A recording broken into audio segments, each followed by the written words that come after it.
schedule and you're figuring out, how am I going to get this kid to baseball and this kid to soccer, and how am I going to make sure that I study this or I get this project done for work on time, that means that even in all of that, Christ is at the center of all that you're doing. So it's not that you're making a schedule and then working him in after the fact. It means that you know who you are in Christ and you're working your schedule and your life and your relationships around all of that.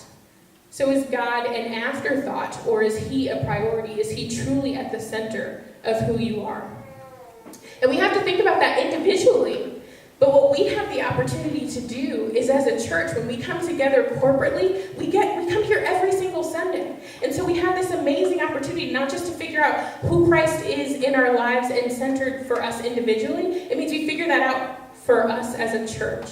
So that means that all of the different things that we do, the events that we have, or all of the serving opportunities that we have, those are centered around Christ as well. And we have to work together to make sure that we move forward in that.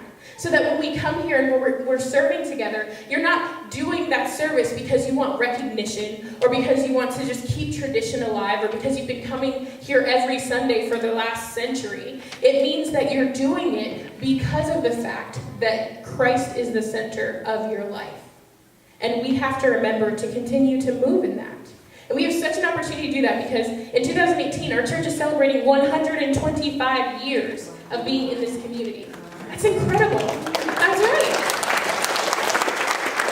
125 years, but the question is, in 2018, is Christ still at the center of what we do as a church? And we have to make sure that the answer is yes. He is the center of who we are as a people and who we are as a church, because that's what we do. So my prayer for you is that we would all figure out how we can make that a priority in our lives. So please join me in prayer. God, I thank you so much for your word and the fact that we can use that to help adjust our lives in accordance to your will and your way. I pray that you would help us to figure out the ways individually that we need to make changes or do certain things differently, so that we can make sure that you are truly at the center of what we do and who we are.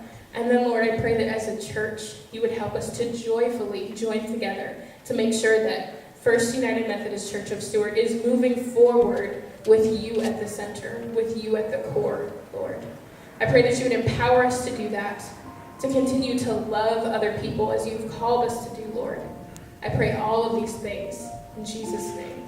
Amen. This time would you